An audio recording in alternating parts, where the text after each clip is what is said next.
Hi, welcome to Inside the Investigations. Today we have our senior investigative producer, David Barrere, with us. David, how are you?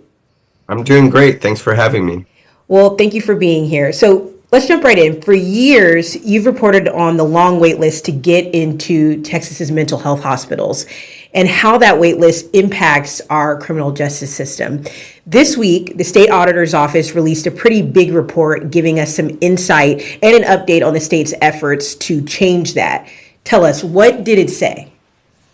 Yeah, so this audit has been a long time coming. It was created after a Senate bill last year that was passed asking for the state auditor's office to look into the competency restoration system in the state and examine any inefficiencies that came up. And so the results or the findings were mixed. On one hand, there were some positive things for the state to look at. For one, the wait list is trending down, so the amount of people on the wait list has been going or decreasing, and so the amount of time that they're waiting has also been going down.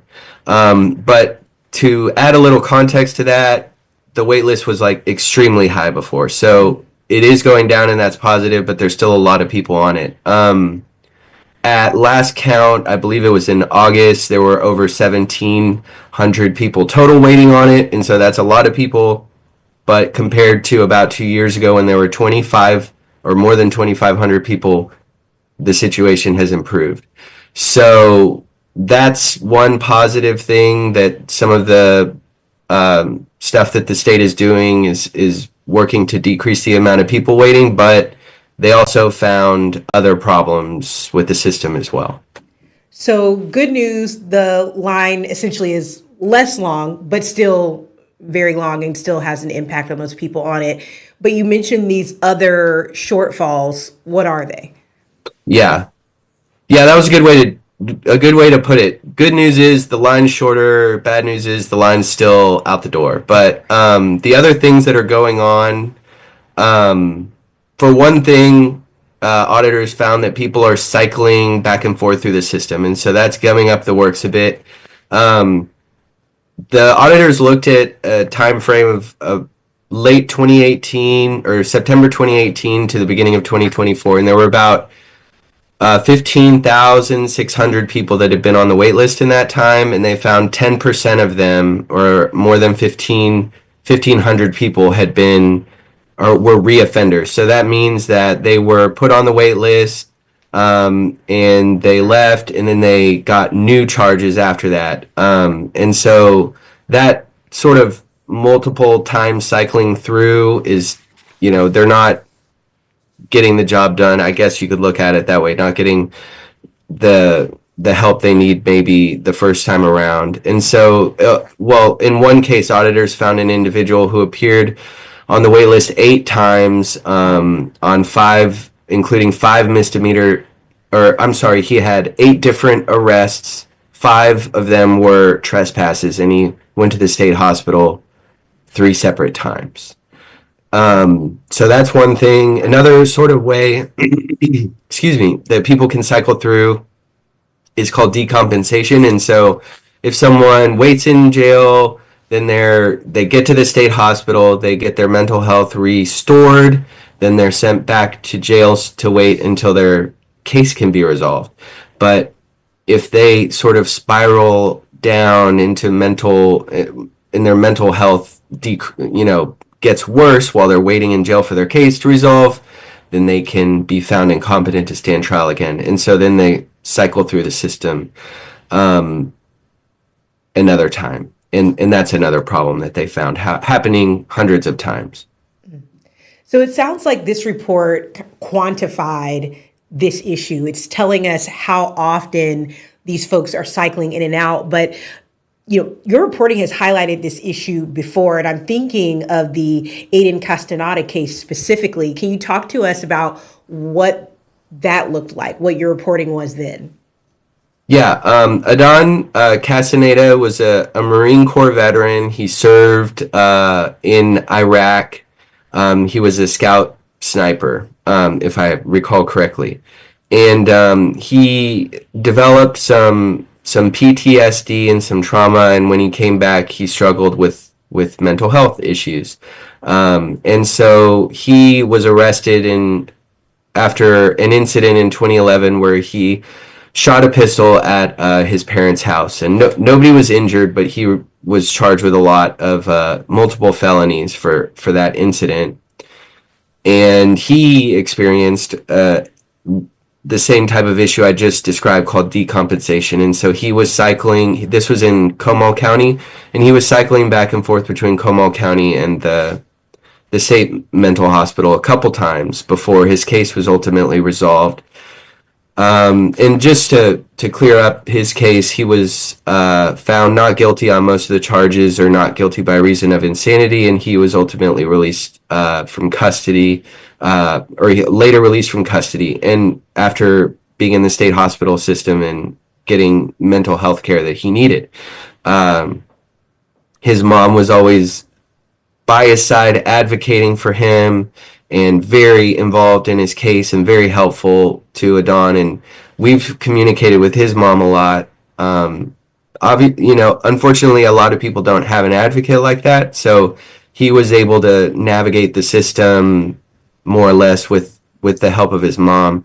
And she told me recently in an email that he's doing much better. But yeah, his case was sort of emblematic in our past reporting of this problem of people cycling through, and then the long waits and the problems that they can cause for people's cases and the justice system.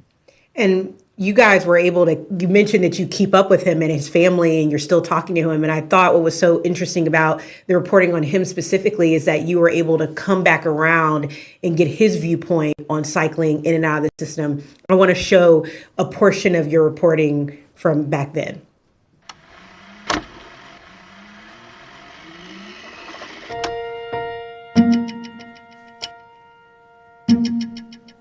I'm at San Antonio State Hospital.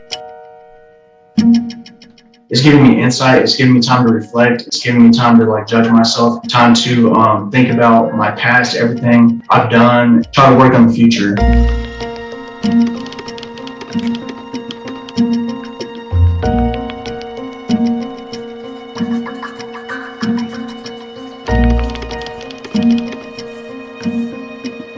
For me, it's extremely important to stay on medication because it helps me, it helps take the edge off. It helps keep me stabilized. We've been having therapy for about 4 or 5 months already. That's been extremely beneficial to my mental health.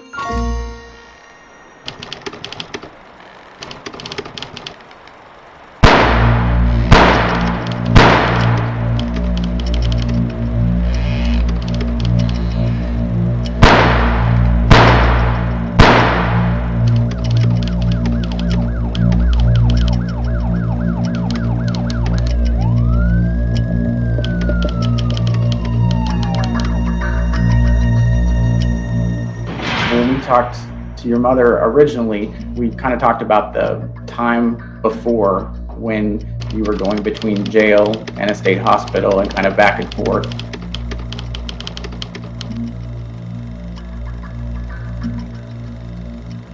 They'll say you're competent, send you back and forth to jail, and the psych ward back and forth like purgatory. It's a loophole.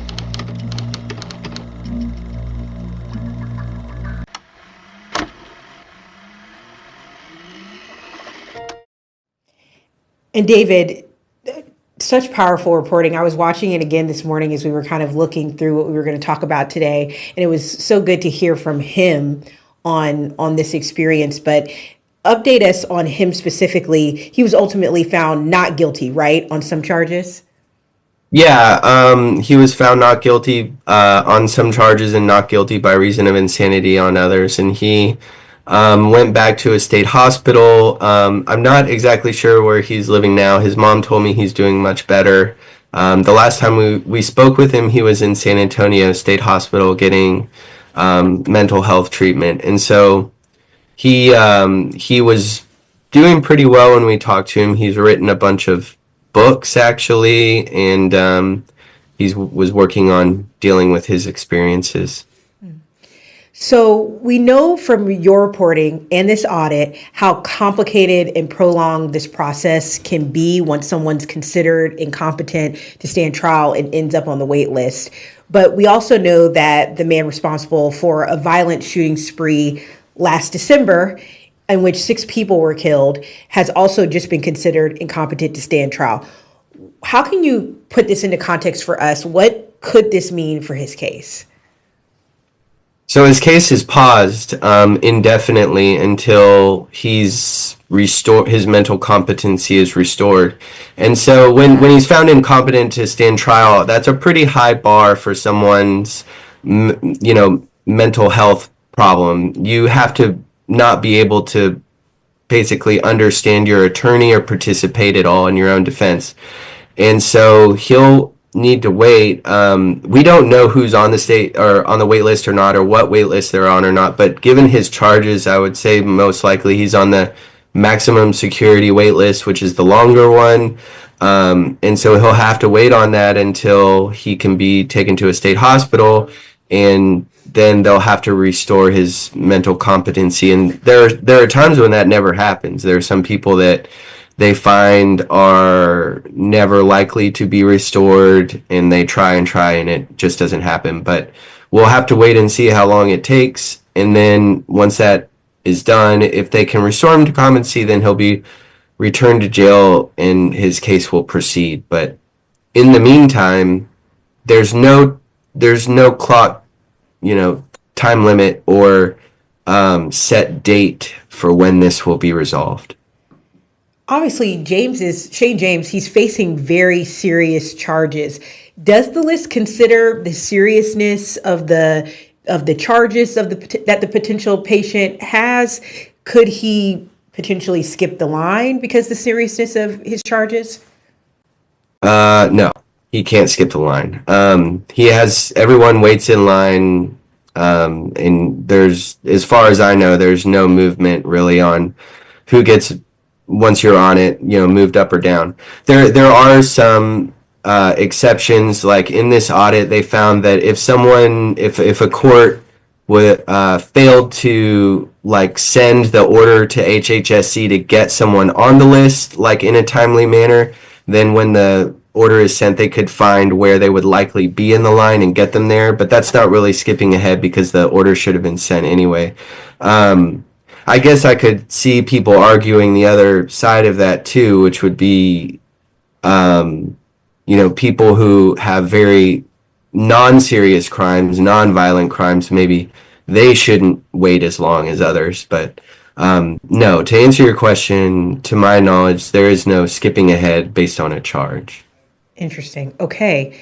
So for people who are being found incompetent and then end up on this list, is it possible that they would just be done with their sentence before even making it off the list? And if so, what happens? Yeah, so that does happen. They call it a timeout, timed out. The person timed out of their charge, basically. And I think it happens more often to lower level offenses, maybe misdemeanors, where they were never going to spend more than maybe 6 months or so in jail. But the rule is that while you're waiting for a state hospital bed, they can't keep you in jail waiting longer than the maximum sentence of the charge that you're awaiting trial on. So when the hospital list gets so long that people are waiting for months and months, sometimes people reach the point where they've already sat in jail waiting for a state hospital bed as long as the maximum length of their charge. And so at that point, they're required to be let go. And the audit does mention that can happen, and they don't get any they don't get the mental health treatment that they actually needed. That's unfortunate. So, okay, you've done a lot of reporting on this. I know in our newsroom, you're the expert that we run to when we want to better understand this system. Is there anything that came out of this report that surprised you or that, drew your attention because it wasn't something that you'd heard before? A lot of the things were surprising. There were things that we investigated and tried to put a number on previously, but it was extremely difficult because the wait list is confidential, and to kind of reverse engineer who's on it or how long people have waited, you'd have to go to every single court and pull records, and it's kind of impossible for us to do that. I think one of the things that surprised us was that there were dozens of people who had died while they were waiting for a state hospital bed. I shouldn't say we were surprised. We were surprised at the number of them, and those are, tragic circumstances. Okay. Well, this has been such a good conversation, and I'm glad that we were getting to get this in-depth look at your process and what you're still looking into. For those of you who are not familiar with the reporting that David and a lot of members of our team have done on this issue, I would encourage you to go to KXAN.com under the Investigates tab. You can see David's article that published today, but you can also catch up on the Locked in Limbo series, which thoroughly explores this issue and I think has so many real people in it who you guys have somehow managed to talk to their family members and talk to them about what this actually looked like for them. So I cannot encourage you enough to look at this reporting. David, thank you so much for joining us. Thank you for having me.